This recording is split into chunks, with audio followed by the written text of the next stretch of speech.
discipline, tolerance, and production to build a strong and better nation. I say that is the main foundation. So come let us work hand in hand, because this is our land. Come my brother, come my sister, and let us build a nation together. Ooh, yeah,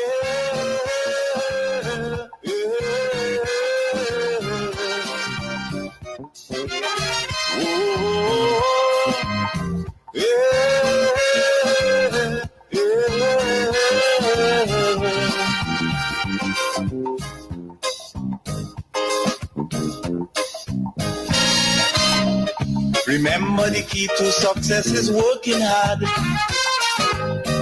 For our country we must have regard. Forget all your differences, let we start to build. And onward to progress we surely will. Yes, indeed. Forget all your differences and let we start to build, because it's about Grenada, Carriacou, and PT Martinique. We want this place to be better than we met it. We want to create something really great so our children and children would benefit, would enjoy it.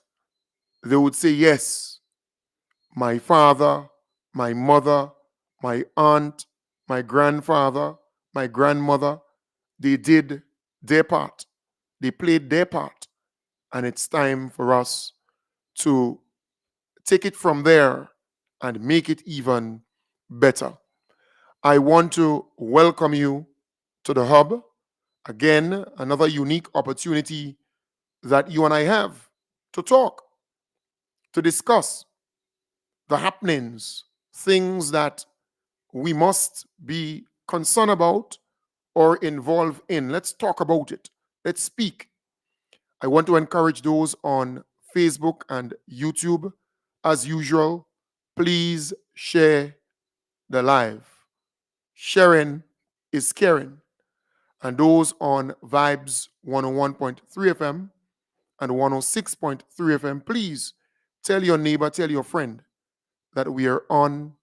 And let me tell you this, throughout Grenada, there are very, very, very few places in Grenada you're not able to get us. Very, very, very few.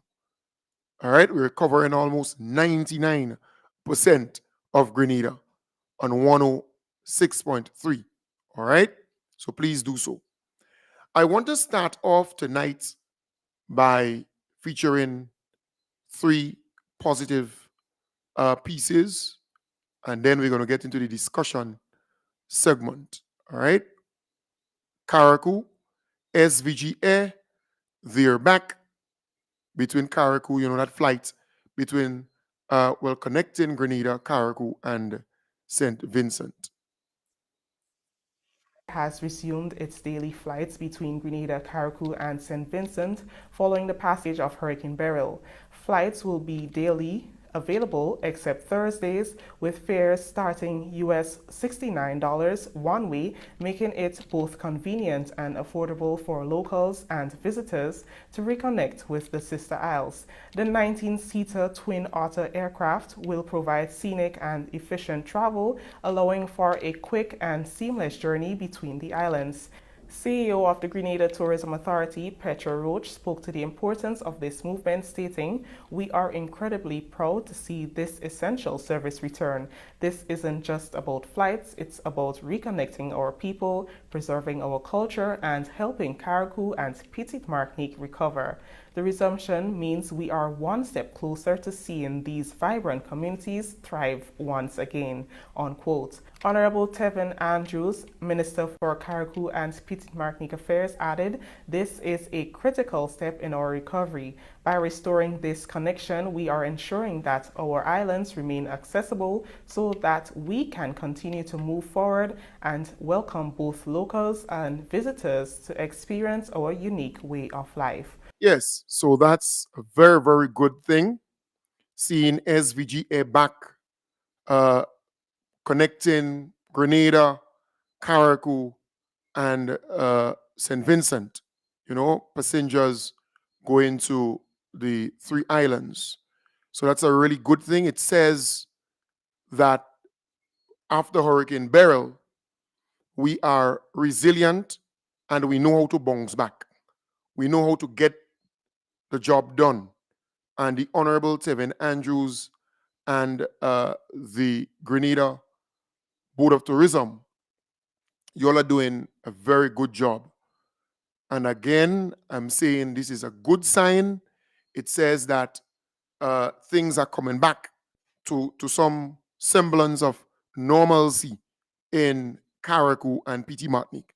Yes, there's still a lot of work to be done, a lot of things to do to get them back to where they were and where they want to be, but at least step by step by step, things are getting back to a place where we could be a little more comfortable. So I want to commend the Honorable Tevin Andrews. You know, besides all the noise and all the criticism and all the hating and complaining, and because you have a lot of people on the other side who just like to complain, they like to hate, they like bad news. But besides all of that, there are some good things happening. And I told two friends yesterday, the Honorable Tevin Andrews, he is a genuine camper. He wants to see Carriacou and PT Martinique back to where it was or where they were holistically, and he wants to see some major improvements, and he's working towards that. That's a minister who is at it every single day, trying to help the people of Carriacou and PT Martinique.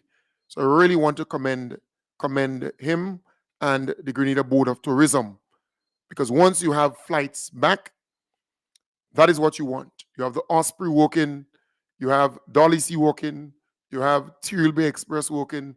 You know, as long as you have that transportation working around the clock, all right, air and water or sea, you know what's going on.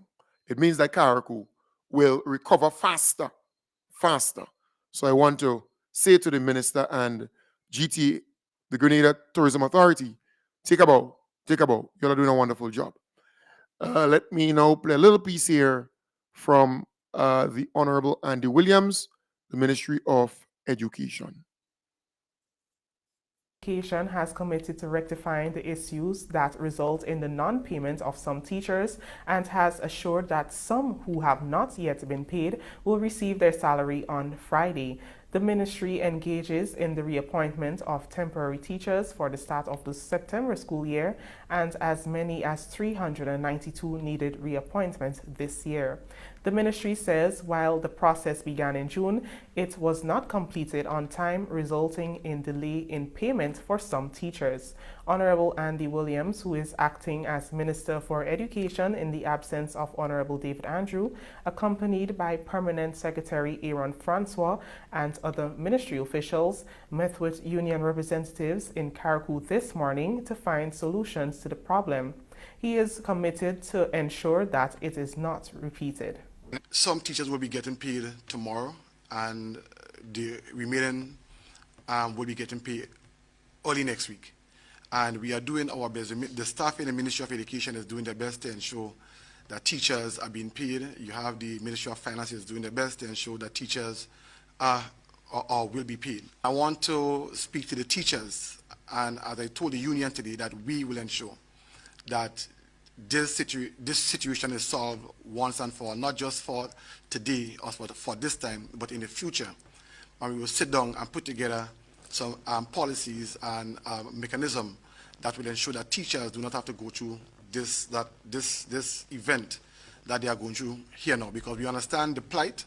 We understand when one doesn't have a salary, the whole issue and so that they have to go through.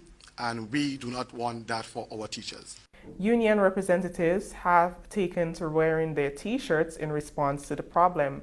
Minister Williams says the union has agreed to continue with their action until all teachers are paid. I've went as far as even having conversation with finance, with the accountant general, and not leaving it to chance. Okay, so we are doing our best to resolve this issue in the shortest possible time. And when we do that, that is when the union will cease the action. But up until now, they will continue.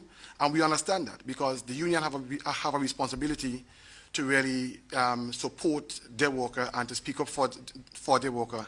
And that is their right. Elvis Moraine, Permanent Secretary for Human Resource and Educational Development, spoke of what can be done to remedy the situation. We have to strengthen the collaboration between all the entities that involve. And of course, we have to come up with a timeline, which we have started, as to what time we would make the submission. And of course, we give, different timelines. Why we cannot speak the timeline to the other entities, because we don't have the prerogative, but we hope that with the collaboration we can get through, in this regard. Let me just add something. I think we must appreciate as to when we talk about a temporary teacher, the dynamics involved here.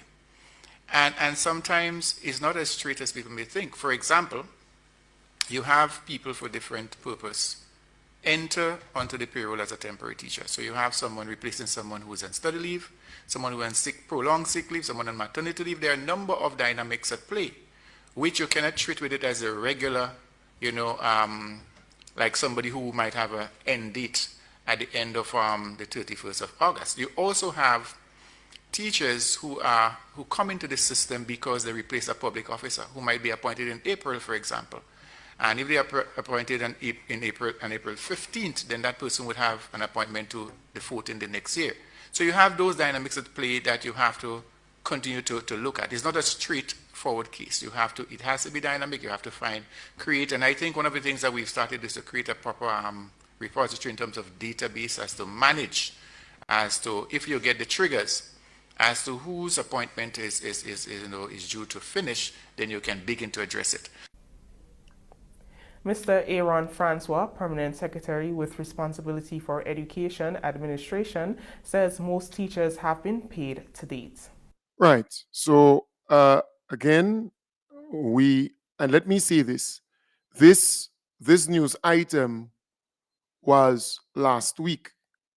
So some teachers already start getting their money. Friday gone. And today, Monday, that's the week that the Honorable Andy Williams is speaking about, the balance. All right? But folks, it is very clear that some of the old system, right, that's in play is causing the government to look bad.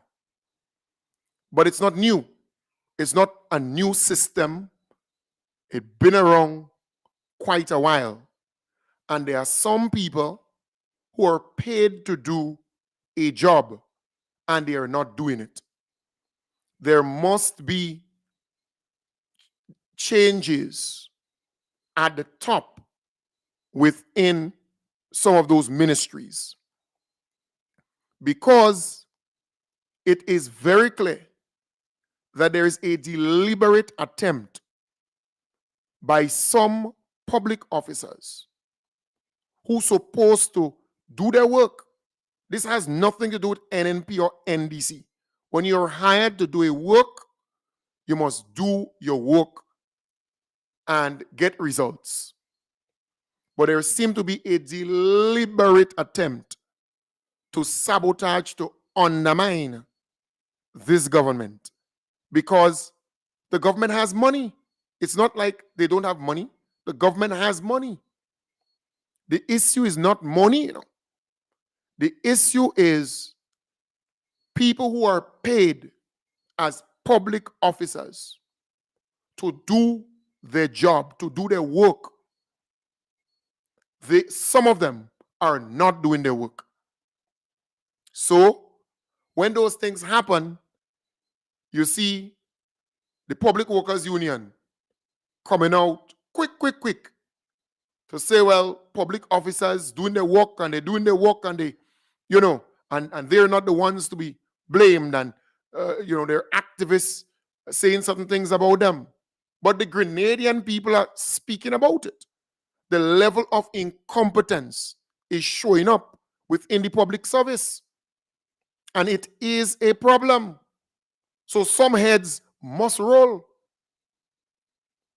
Some heads have to roll, because if I pay you to do a job, then I expect you to do it.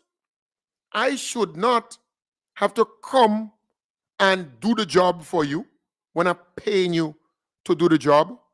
That's kind of common sense. It is very, very clear that there are some people who are sabotaging the government. So all of a sudden, they know what to do now. But before, why you couldn't do what you mentioned now that you should do? It took the Honorable Andy Williams to come and intervene as acting Minister of Education, to intervene to prevent this thing from reaching the stage of a strike, because there is still protest action going on from the teachers' end, the union, and they have a right to. The teachers' union have a right to stand up for their workers. They have a right to do so.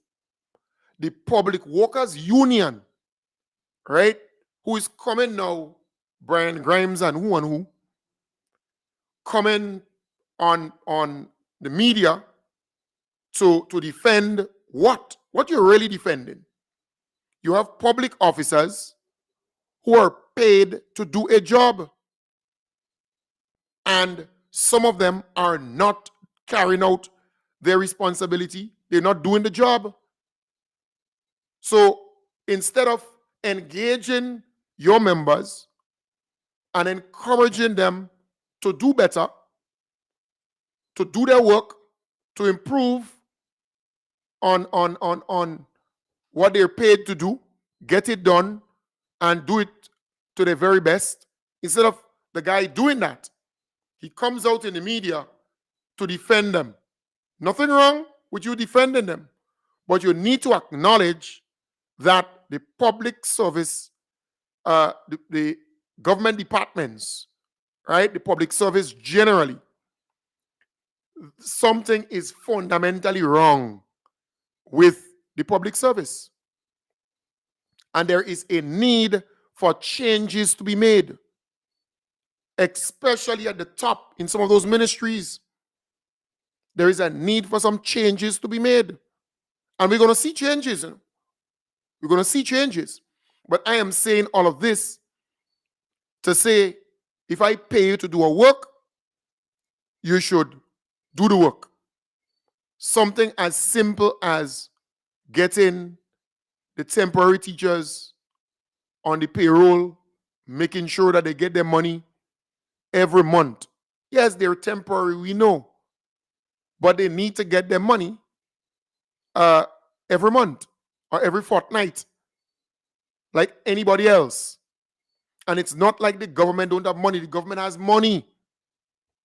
So the system is designed in such a way that they're trying to undermine the government, because they know that the NDC had a similar problem during Nazim Burke's reign as Minister of Finance.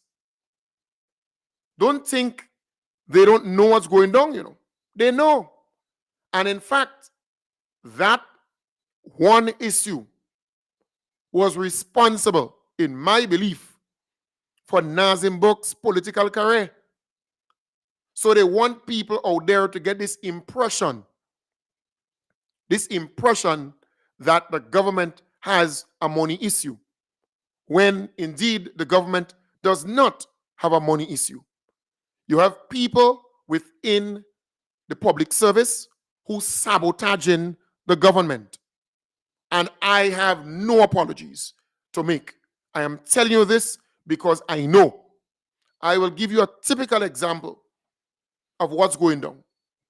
A young lady complained of having a back problem.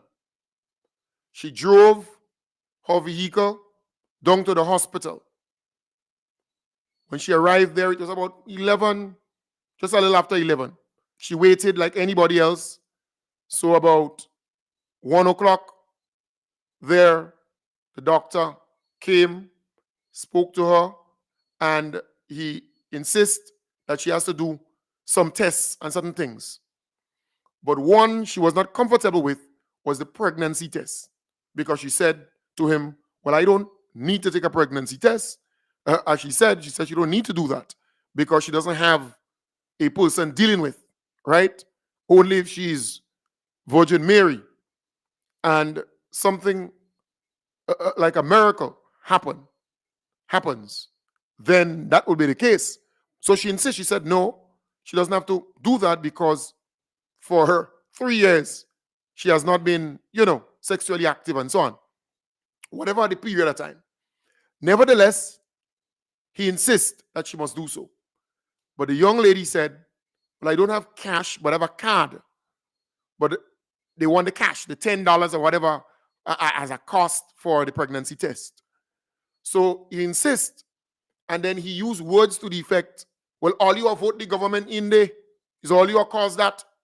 But that been there long, right? That been there long. We have to pay for certain things, right? So he insists that she should leave and go in town, get the $10 from the ATM, and then come back to pay. And insist. So she was not even attended to. She did not get attendance, right? Because of a $10. So you see, there are some people who would do certain things, and the government would get bad name. And that is not the first person, right, who complain about that same individual, same doctor. But the information was sent to the right source, and they are dealing with it. Because you see, you don't want those things to happen, to reoccur. There are some really nice doctors. There are some really nice nurses. Very, very nice. Wonderful nurses, wonderful doctors. But there are one or two who would give the others a bad name. So this lady now call who and who, and you understand the point.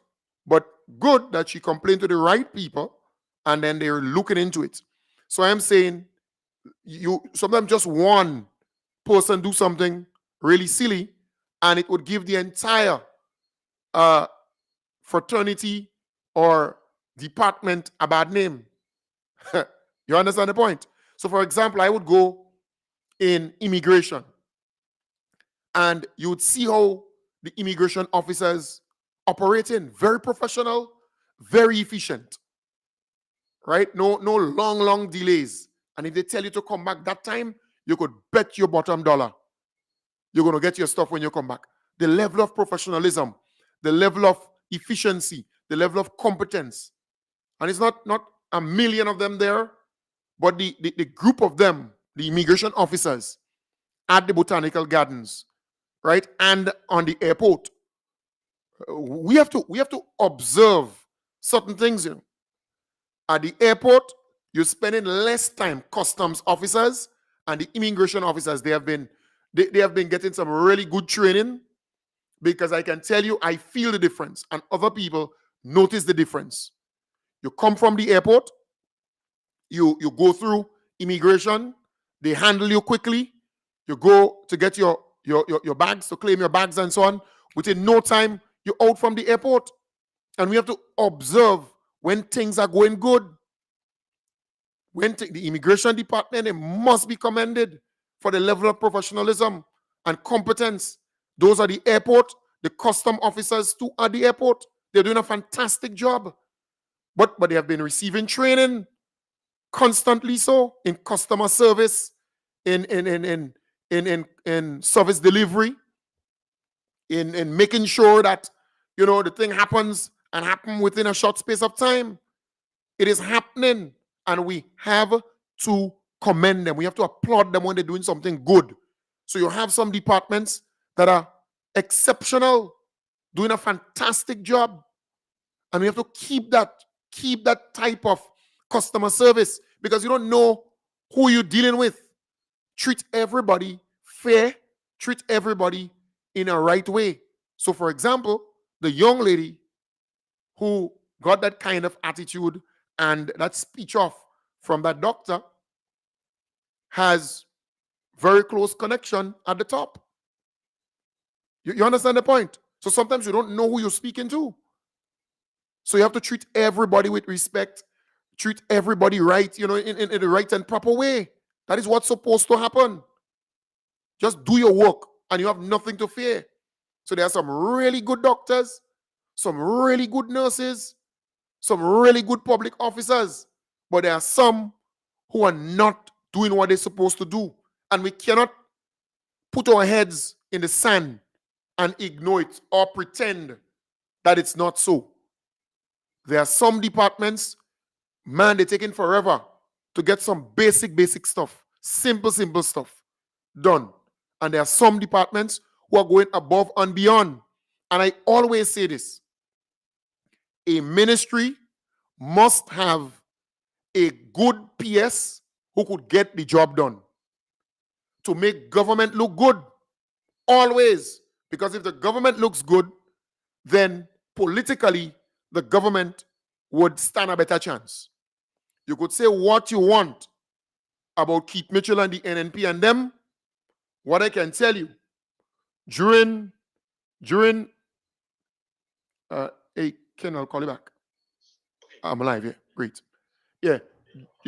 During Keith Mitchell's time as Prime Minister, meaning the 23 years or so, there were some PSAs that you could actually point to and say that PS is an NNP supporter.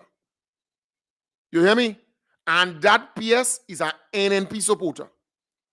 And what they did was to put them in strategic ministries where, because they were supporting the NNP, and mind you, they have all right to support what political party they want to support, But I am only making an observation.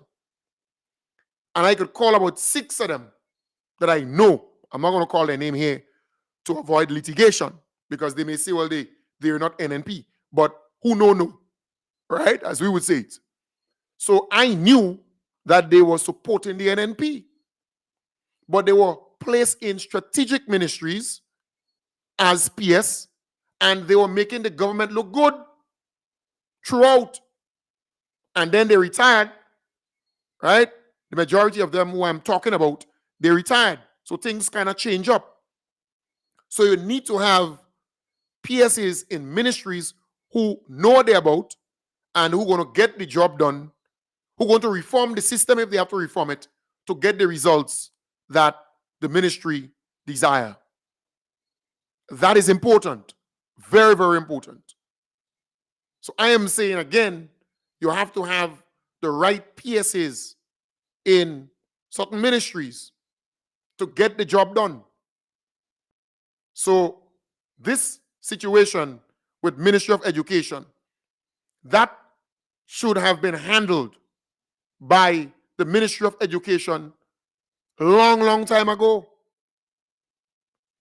When I saw the Honorable Andy Williams having to get involved in this to resolve something as simple as schools getting the required amount of items, right? Items for the school feeding program and so on. I say, by the way, that should be handled by the ministry. They should get that job done. The people who are responsible for that program in the schools, they should get that thing, sorted. You don't need the minister, the Honorable Andy Williams, to leave things that are way more important that a government minister has to intervene on. Something policy, something at that level, then I could see.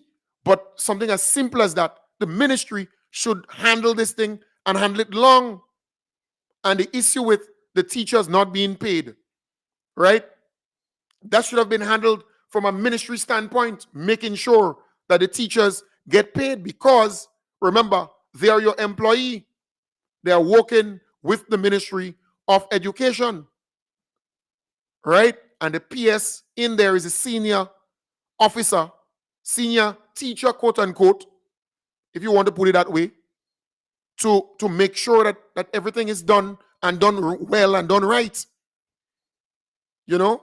So I am saying that we need to see PSAs making that ministry that they are part of, you know, results-based oriented, get the thing done. I remember when I was working in NADMA, Jason Lyons and your humble servant, you know, we were the face of NADMA at the time. We were there on TV, radio, in the church, doing presentations, in the community center, on that tree, wherever, doing presentations, in business places, helping them with their business plan, their disaster management plan, their contingency plan, all kind of different things like that. We were there. I mean, people would tell you they were fed up seeing Kem Jones and Jason Lyons in their face, because we understood very clearly what our roles were and what we have to get done. So we were not 8 to 4 workers. We would be in NADMA all 9 o'clock in the night sometimes, preparing for the next day, getting the job done. We were just about getting the job done. And that is what you want to see. You want to see a department working. You want to see a ministry working and getting results. Because if you have, for example, the Ministry of Agriculture, every week the Ministry of Agriculture is in the news. PS Bagwan, the Honorable Lennox Andrews, I mean, every week, and for good things. I saw tonight in the news, they're giving out chicks. Yeah? They're giving out chicks. I think it's about, 8,000 plus chicks. They're giving out to farmers, 20-something farmers, and feed, helping them. They have been in the news. You saw sometime last week, three young men going off to Guyana to study agriculture again. The week before, you hear about the payout to farmers, where they started the process of paying the farmers their money that they promised them. And then the week before that, something in Maribo, I think the tissue culture lab that they do. And I could actually tell you some of the things, right, that they did every week, every time they in the news. The Honorable Andy Williams, again, every day he's in the news. But for all good reasons, his ministry, doing stuff, getting the work done, building houses, making sure roads are fixed, making sure drains are fixed, making sure the schools are okay. You understand the point? So you have to have a good team around you to get the job done. And that is critical, because if you have some of those folks pulling so within your ministry, because some of them, they could be very, very petty politically, because they want you to look bad. So they're messing up the whole system just so you could look bad. But the entire ministry will look bad. But they also know that you're the politician and you have to go back to the people. So if the ministry looks bad, then the politician gets the blows. And that is why sometimes you have to put your feet down. You have to put your feet down. It is very, very important. You have to put your feet down and take control. You have to take control of your ministry. And it cannot be a friend thing. Get the job done. I remember I went either in either Barbados or British Virgin Islands, Tortola, one of them. And we did results-based management training, right? To be an instructor with that particular new program, right? Or format where you no longer write a report with all these paragraphs. People not interested in that. All right? You work in a department. For the most, I might just look at the executive summary. I read that and I should get everything from that. So when I returned, I started rolling out that in NADMA, and Benedict Peters, my former boss, could actually tell you that, where we simplify the reporting. Activities, time, location, what time it start, what time it finish, the output, right? And then the outcome. So you're going up the ladder. You want to get to the outcome, that bigger picture, to achieve that. So, and then you have a little area for comments. All right? So you did this activity in this place at this time, and this is the result of it. Short term, the output. Medium to long term, the outcome. All right? And we're walking our way to the broader vision. Simple. By the time you look at the report, you get everything there. Every single thing in it. So you have to modernize the system. You have to change the old system that's there. You have too many bottlenecks, too many corners you have to turn to get to that one destination. Within the public service, you've seen a similar thing happening where this ministry has to send the documents to this ministry and that ministry. We are in 2024. I just took my phone on Friday, right? I sat here, I took my phone, I wanted to scan something. Before time you have printer and scan and all them old things. I ain't reading anymore, right? So I take my phone, I had some bills and so on that I had to send for somebody, and I just downloaded the app on my phone. I pay, I think it's 38 US, and I can just scan any document. It's just that I can't print the document. But who really going at printing nowadays? And then I can take my signature and put it on any document with the same app.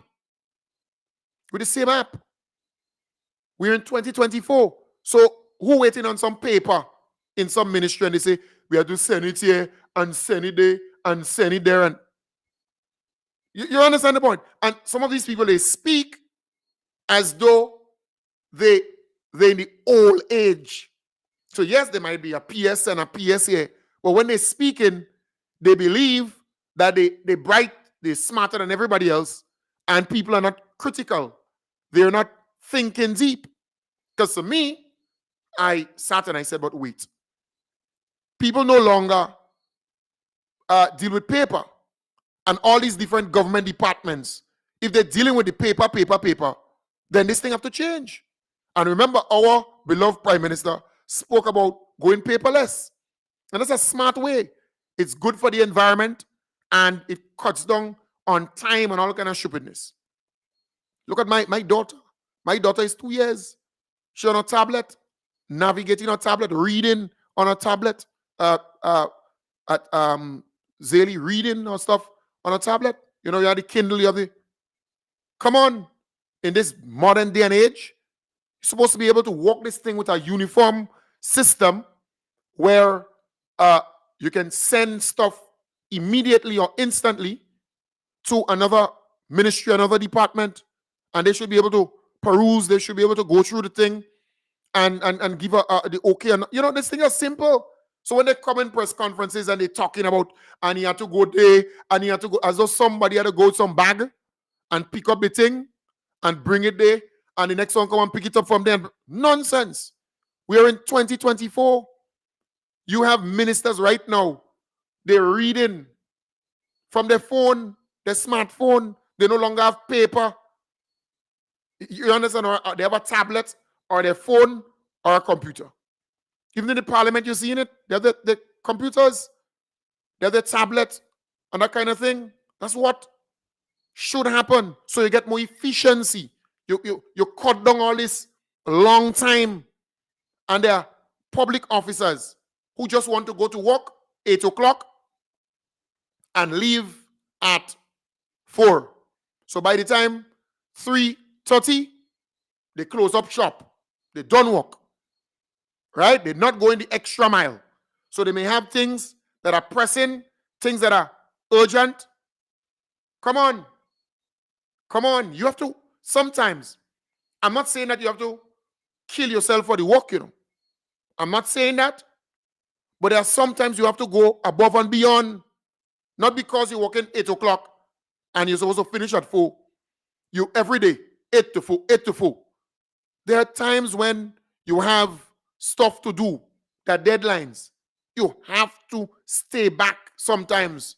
You have to work a little harder to get the thing done. So you're telling me because you're an 8 to 4 worker, once 4 o'clock, you just put on everything and you're gone? No. And watch me. What we need to have, and I think our beloved Prime Minister spoke about that, you know, we need to start rewarding workers who are going the extra mile, who are going above and beyond. It has to be a system where you pay for service. Yes, you're paying for service. But when a person is going above and beyond, all right, they stay back. They come in early in the morning, for example. And even if their work is not to wipe the tables, sanitize this and sanitize that, or sweep or mop, even if that's not their work, they will do it anyways. All right? They mopping, they sweeping, they packing this off. They might help to do certain things here, even if they might be senior. All right? But they're going to, but you have to notice these people and you have to reward them. It has to be based on that. And then it would serve as a motivation for others to follow. Man, I want to be able. Zoe? Yeah, one moment. All right, one moment there, folks. Just heard. One moment there. Because now, more than ever, we must show discipline, tolerance, and production to build a strong and better nation. I say that is the main foundation. So come, let us work hand in hand, because this is our land. Come, my brother, come, my sister, and let us build a nation together.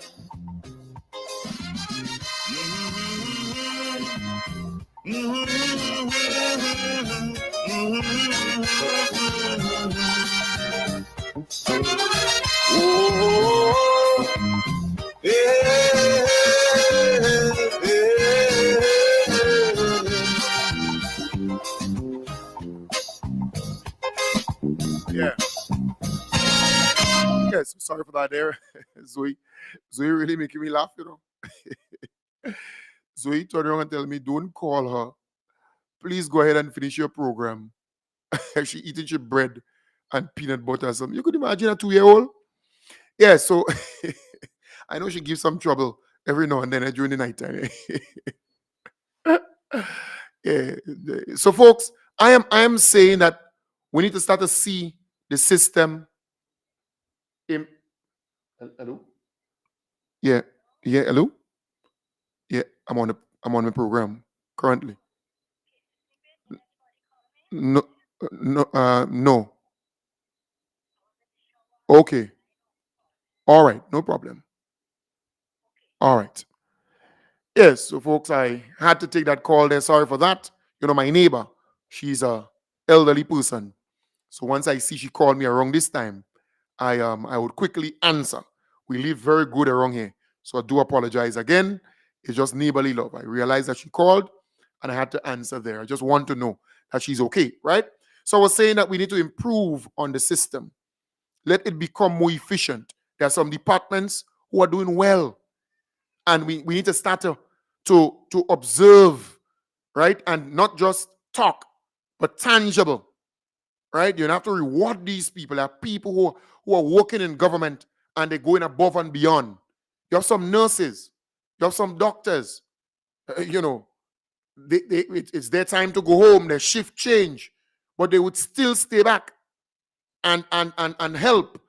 If they see a need, they might still give an extra hour. They might still give an extra 30 minutes.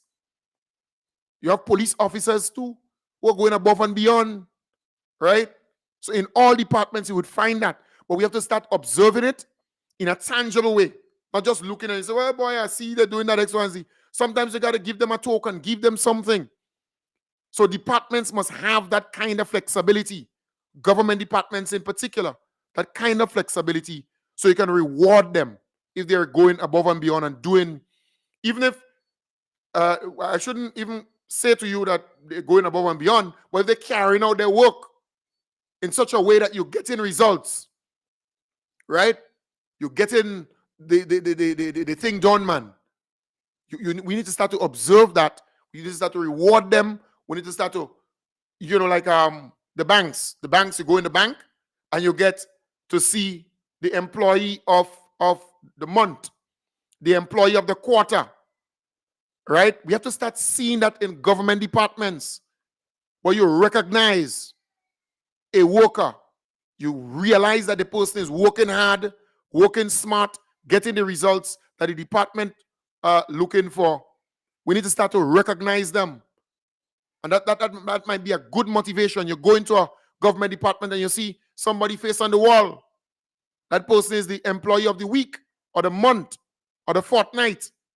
And then you get some kind of, you know, either sponsors, because you could, government departments, sometimes you take supplies from certain places, you do business with certain places.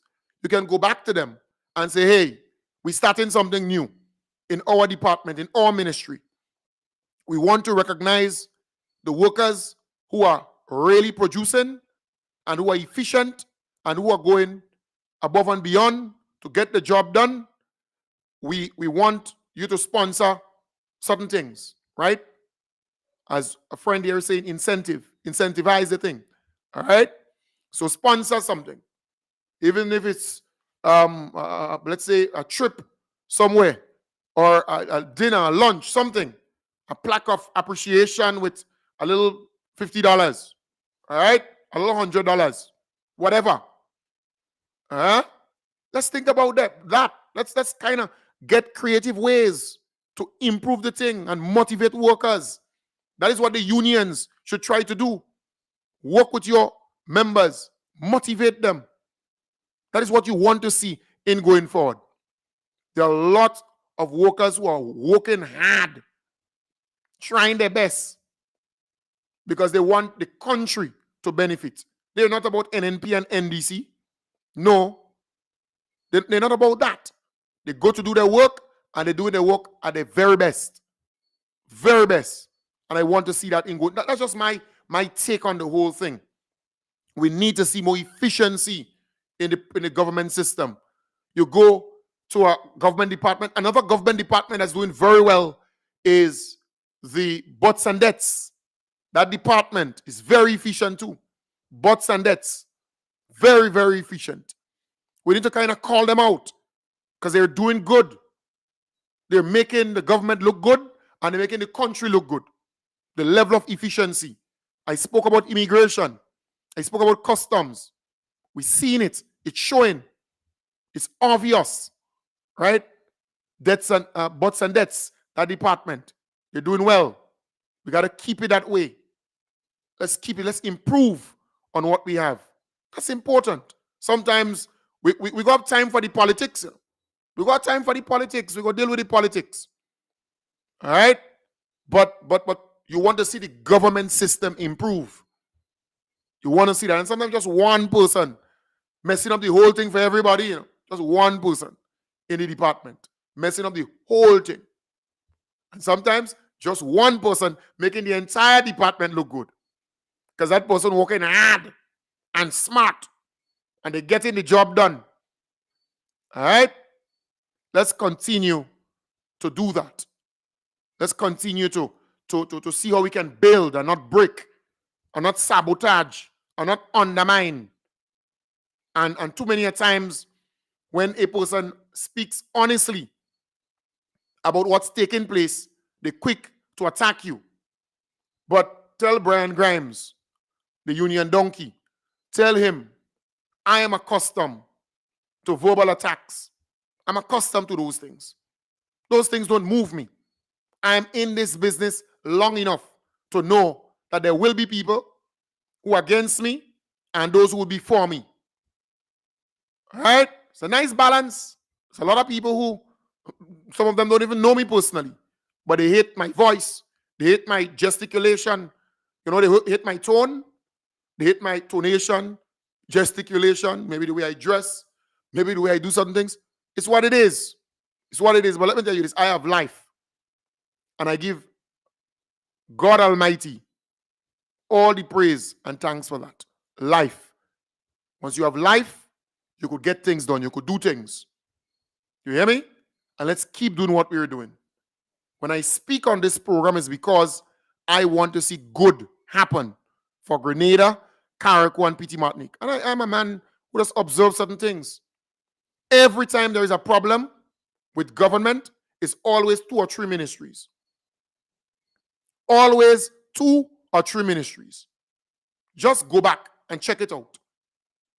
And when it comes to government looking good and things getting done, I told a friend, the only reason why the WASH program was so successful is because they take it out from the government and they put it in the hands of a group of competent people. And they team up with the private sector and so on and so forth. And within no time, they got the job done.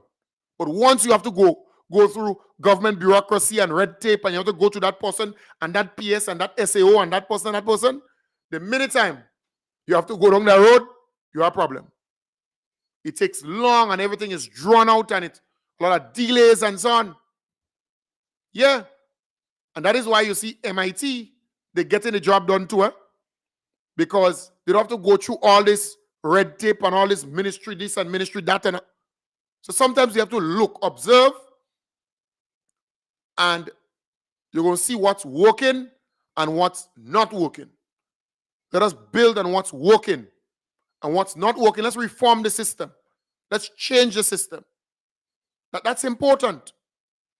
We need to see the country going in that particular direction when it comes to government departments. You know, you always hear about public service reform and they're reforming the system and reform, but it's not rubbing off the way it's supposed to, and people are observing that. Right?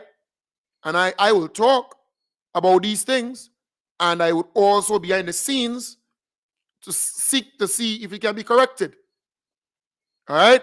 Because after all, our government, our party in power, our government in power, and we can communicate at a certain level. So besides radio, I can also pick up the phone and speak to a minister or two, any one of them. They're all my friends, we're all good, to see how we can enhance, how we can fix the thing, how we can better the thing. All right? Because it's not about you looking good or that one looking good. No, it's about Grenada. Grenada comes first. And I want good for Grenada, Carriacou, and PT Martinique. And that is why I normally get very pissed when I listen to the opposition forces, because on their platforms, all they do is condemn. All they do is complain. All they do is to grind and groan and moan. All they do is just remain negative to every single thing. That's all they can see. They cannot see one good thing that's happening in this place, you know. Only negative. We want to see a shift from that mindset. And that is why, even if they have the opposition forces, even if they have a lot of people writing now for them, all of a sudden, you have a whole pile of them writing now. They become powerful with the pen, because they say the pen is mightier than the sword. All right? All of a sudden, they start writing online. They have podcasts. All right? They're talking. They're doing all kind of videos now. They resurrect a whole pile of them. But that is how the opposition forces are actually doing things. Underhand, slick, all right, with an agenda. So they have people in the media now, all of a sudden, they're targeting certain ministers. So they're targeting Carriacou. They're targeting St. Patrick East and St. Patrick West. They're targeting St. John. All right? The Honorable Kieran James, for example, she has been recognized. She's leading the charge with climate change. I think COP 2025, leading that charge, the regional charge, where that is concerned. You're not going to hear them come out and commend and applaud the Honorable Kieran James. No, only bad things alone they want to hear. So the outsider waiting for bad news, bad things to happen. That's all they want, just to hear bad things. And then they run with it. That's all, bad news. But when good things are happening, they're not going to take this thing and talk about it on their programs. You ever hear them talk about the good things are happening in Grenada? No, only the bad things, bad things, bad things. That's all. They're creating bad things because they only know how to break down stuff, not build up. They cannot build. No. So I am saying there are good things. Let's talk about the Honorable Kieran James, who leading the charge with climate change for the whole region, with all the minister and minister, everybody working together with her. She's leading it. All right? But no, only negative, negative, negative. You have to change that mindset. Because Grenada belongs to all of us at the end of the day. This is our place. This is where we call home. So, and some of them, they have their podcast and they don't understand the rules of having a channel on YouTube. So, Junior George, right along, his platform is monetized. All right? So he gets cash from you viewing his program on YouTube. Jenny Simon, she has a similar thing. It's monetized. So anytime you go and you look at her program, an ad may pop up and then she's compensated. So that is why I was saying to some people, you all go in and view her program, but you're actually helping her financially. Some people underestimate that. When you take your curiosity and you go to listen to what she has to say, because a lot of NBC people would listen to what she has to say, and NNP. All right? Especially those people who are in the United States and Canada and the United Kingdom and so on. Anytime you go and you look at her program, ads popping up, and she's been paid, compensated that way. She's getting money through that means because it's monetized. All right? So sometimes you have to understand how you could be helping those who hate the government, those who dislike everything about the government. You might be helping them to carry on with their hate and their bitterness and their attacks on government. That is why when I observed Andrew Donald, Real FM, all right, because on that station, all they do, well, the majority of them, not all of them, but the majority of them, all they do is to condemn government, talk bad about the government. You have nearly all of them using that station, talk bad. But then when I observe in the ads, the actual ads on the station, you had Board of Tourism, the Grenada Tourism Authority, sorry, they have ads. You have other ministries and other statutory bodies, Lotto, and so on. I say, but wait. How you could have a radio station where the majority of people who doing programs on that station, all they do is condemn the government, but the government and the creatures of the government, the statutory bodies, they're the ones who are paying to keep that station on air, quote unquote. They're paying the bills for that station. All right? And then I said, no. I said, I have to intervene by speaking to the relevant ministers to say to them, take a second look at this thing. You got to cut these ads in them from that station. Cut it completely. Because you can use other stations to get your message out. You cannot be feeding these people and then they're taking that food you're giving them and get the strength to go after you. All right, the government. So I am saying the same Jenny. She's on the YouTube thing. But every time you go and you view her, you're helping her. You're helping her because her channel is monetized. So you have to be careful with that. All right? So Junior now, his platform is monetized.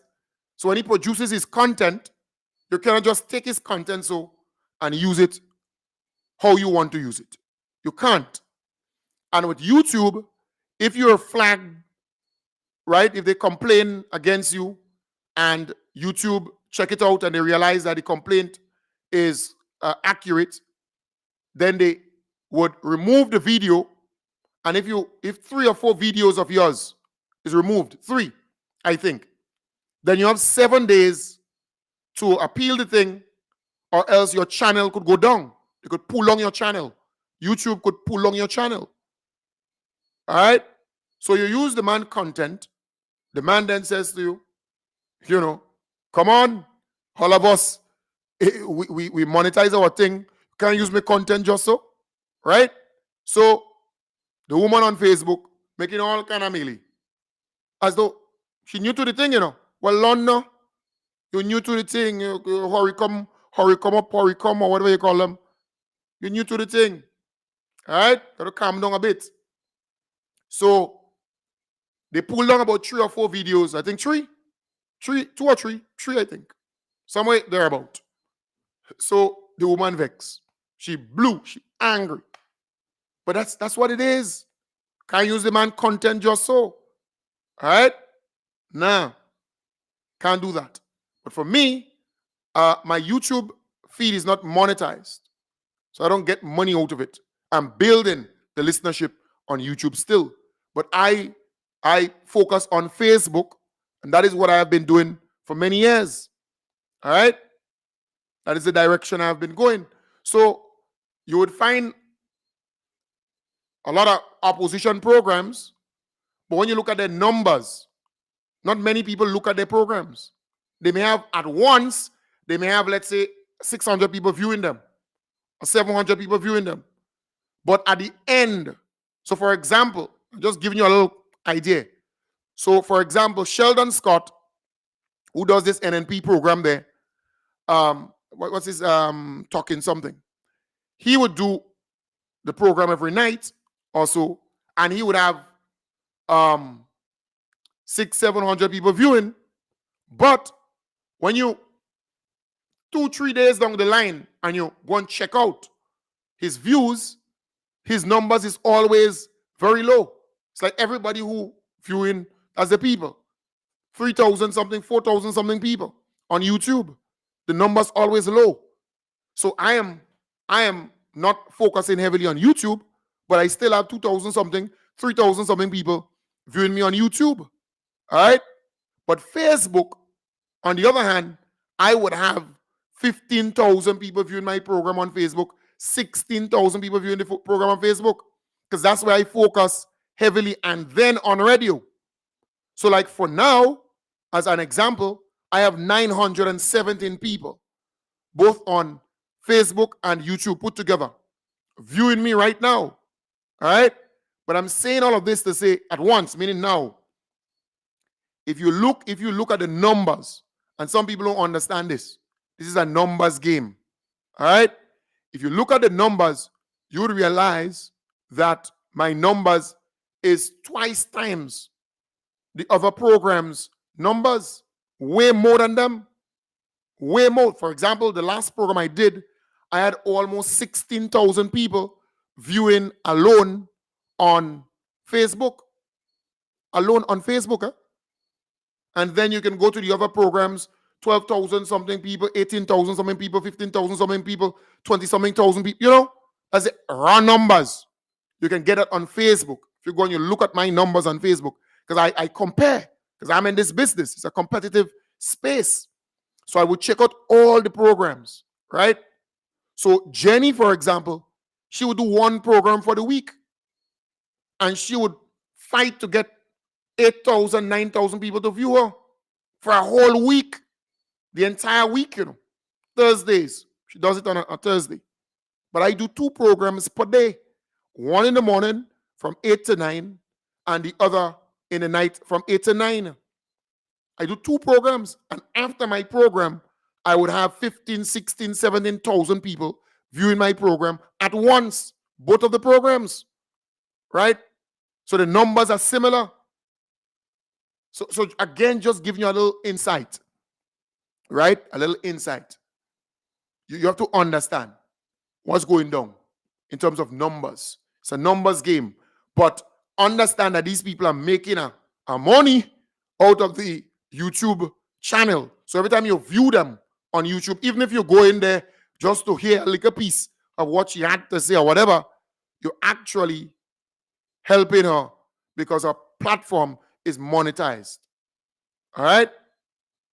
So understand that. So sometimes you have to say, nah, boy, I ain't going and view. I don't go and check it out. I ain't want to see. I ain't want to know what she's discussing.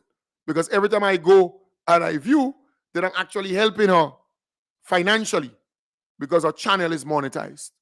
So you have to understand how the thing set. All right? You have to understand how the thing set. So remember that. It's very important that you understand the opposition. They have a lot of programs right now, a lot of talk show programs, a lot of podcasts. They have activists writing now, condemning everything, criticizing everything. That is what they're doing. They have done so between 2008 to 2013. They did that when NDC was in power. They were writing every week, every day. They had programs bombarding the airways and, you know, they did that. And they were successful. So they're trying the same trick, the opposition forces. And they're also sabotaging and undermining, destabilizing the government through their minions, through their supporters in those different government departments, because they still have a lot of supporters in the government departments. Right? I'm telling you, the opposition forces, they have a lot of supporters in the different government departments and statutory bodies. So they're still working on their behalf, undermining and destabilizing the government. That is what they're doing, because they did that between 2008 and 2013. They were out of government, right? They were opposition at the time, opposition forces. They were out there, and their people were undermining the NDC within the different government departments.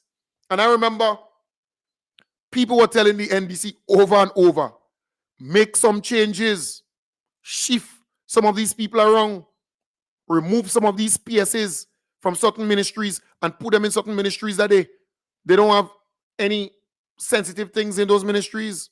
I remember that.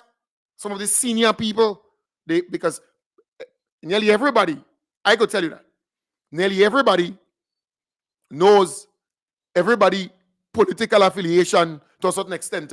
Grenada small. Some people does kind of, you know, cover up a bit. But in Grenada, people could tell you straight up, this is the political party you're supporting. So people know, all right? People know who supporting NDC and who supporting NNP. Even at that time, and people were telling the NDC under Uncle Tilly and the other folks there, telling a lot of them, those ministers, be careful, watch this person, watch that person. They undermining you in your ministry. But some of them were naive. They just brush it aside. All right? And yes, we know that the NDC, at the time they had the little issues and so on. We understand all of that. We're not running away from that. Huh? And a lot of those guys went straight into government instead of defending the party. Remember when Uncle Tilly said, well, nobody ain't defending the party because there was nobody out here like I am doing now, right? And Eddie Frederick and others doing their programs and so on. There was nobody outside here during 2008, 2013 doing that. Everybody went straight into government. They got a government work and they abandoned the political work and they abandoned communicating with the supporters and with the people. That was during 2008. So all those factors we know help to see the other side come back in. We know that. But we have to learn in the process because I am a student of history. And you cannot repeat the same thing over and over expecting a different result. You do the thing over and over the same way, you won't get the same result. All right? So it's a similar thing now where people are observing a lot of those opposition people in different government departments intentionally sabotaging government, undermining government's operations, and people actually talking and they're discussing it with certain people, key people. So they may tell me, they may tell a minister that they confide in, they may tell, because they know what's going on, because people are stuck. They're stuck. They go in a little rum shop, they go in a little corner, little places, and they talking. All right? So again, they start talking, and you know who is who, and they undermining the government. Because after all, the government would not make them go because they could turn around and sue the government. So they know their salary is safe. They're getting their money every month because it's hard to discipline them and hard to make them go. All right? You have to really catch them in serious fault for that to happen. So they know that, and they're playing on that. But you could move them around. You could move them in different ministries. You could move them in certain areas. All right? That's important. And put people in those positions who can actually, get the work done for you and make sure that your ministry shines. Because you have to have a good relationship with your PSCs and your senior staff. And sometimes you have to come out from your office and go on the ground within the ministry and observe how they're doing their jobs, their work. All right? That's important. So it's a similar thing. We've seen it start popping back, kind of coming back, yeah? That's important. Showing the ugly head. Where people, our people, are actually saying to our people in the different government departments and ministries and so on, saying to them, hey, check up on this, check up on that. There are certain people around you, they don't have your best interests at heart. And they don't have the government best interests at heart. They want to see the NDC fail. So they will undermine you. They will do all what they can to make you look bad. So what you need to do is to act on it now, because NDC still has enough time. We're just getting close to midterm, 2 years and a half. We still have 2 years and a half again to go, plus 3 months extra. So we have time. We have time to make the changes. We have time to do certain things, and we have time. We have time. So we need to start acting on it, see it happening. Because you can't cozy up to some of these people. They don't have your best interests at heart. They would undermine you throughout. They would undermine you. So you have to see certain changes made. All right? That is why during Keith Mitchell time, you could say what you want. There were certain people he put in certain ministries, key ministries, who he confided in, he liked them, they supported him, and that is what he wanted. And there are certain people, they have a desk, and you give them certain responsibilities. Stay on the desk. Okay, you don't want them with sensitive information passing. All right? You don't want them there. Very important. So we have to learn, because we must be students of history. We cannot forget certain things. Can't. We have to keep it going, because our people are observing certain things. I get phone calls. Sometimes you wonder if I'm inside the system. People calling me every day because they confide in me. They could speak, they could chat with me. All right, people in government departments, people in all statutory bodies and so on. I get to know what's going down. So based on that, we must act. Put people in those ministries that are going to get the job done. Because there are a lot of public officers, right, who have their political agenda and they can't be professional. They cannot just do their job or do their work professionally. Some of them have to mess it up because of the politics. So the government looks bad, and then they party on a radio program running them out about government. Yeah, they're running them out about government, but they're the ones who are actually creating the mess. Just for the party to look, to have things to say, to go on radio and bad talk government and say all kind of thing about government. That is what they're doing. They're very good at that. So we have to reach to that place where we do things differently and strategically too. Structurally and strategically. The two S's. Very important. Structural. Make the changes within the system to realize the outcome that you want. All right? Make the changes. People go talk. Nothing wrong with that. But you got to get the job done. Get the job done. And certain things, you dare not have it repeat itself. Or else heads need to roll. All right? Yeah. That's important. Structurally and strategically. Structural. Government departments, ministries, statutory bodies, anything to do with government. Have the right people in those positions. Those who could get the job done. All right? Structurally.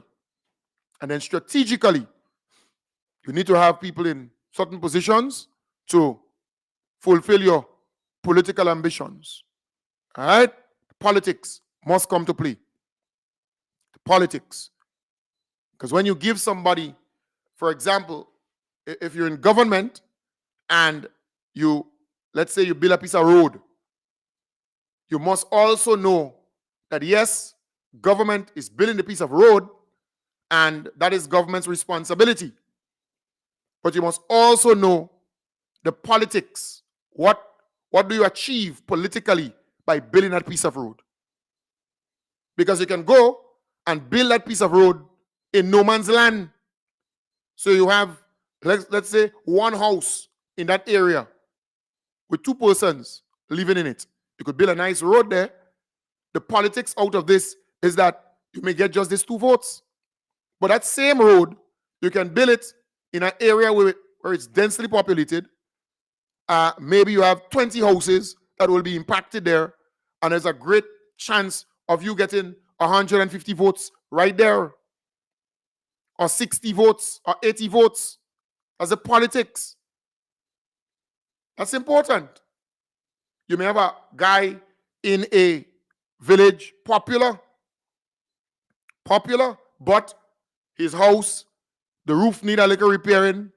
He need couple windows, couple doors. He may not be on your side politically, but he might be a sympathizer, a person who like the government. He may not be wearing a yellow jersey, But the politics now comes in, steps in here now. You fix the roof, you give him the couple windows and doors, you're doing a service, improving his housing condition. But the political thing here is that you get him on your side. He's a leader in the community. People look up to him. He could convince and persuade people to come and follow you. That's the politics. So you have to understand the politics. All right? That's critical, very, very important. The politics, that's where it comes in. So you have to balance it. You have government. Okay, that's nice. Government. You're doing your government work. But whatever you do in government as an MP should enhance your standing in the constituency that you're running for. And your numbers need to grow by using government, the resources there to enhance that, to build that as the politics. All right? As the politics. So again, you have to balance it off. But folks, we have gone way over the allotted time. I want to thank all the people who shared the program. I want to thank the people on Vibes 101.3 FM and Vibes 106.3 FM. I want to thank you because, you're on radio. I can't see the numbers for you, but I know great many people listen to radio in their vehicle and so on, and even at home. All right? And Vibes 106.3 FM, you can get me anywhere. You can get us anywhere in Grenada. And then when we install the new system in Carriacou, I think sometime this week, Kim, Kim the King will be doing that this weekend or early next week.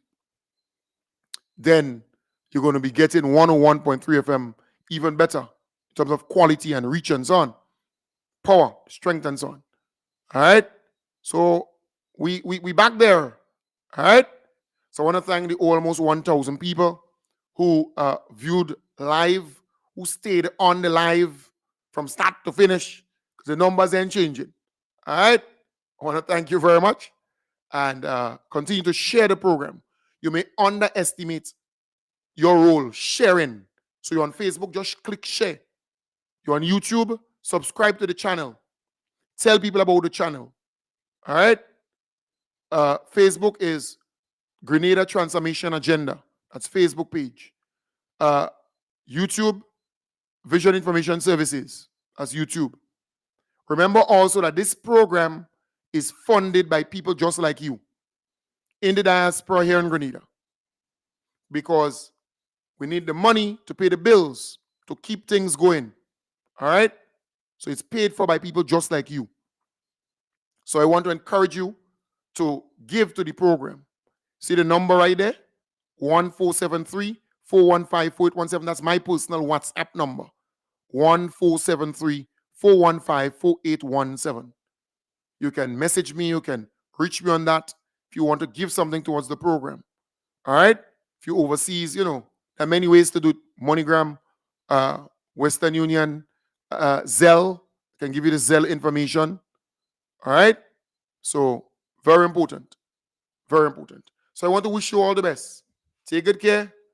Have a wonderful night.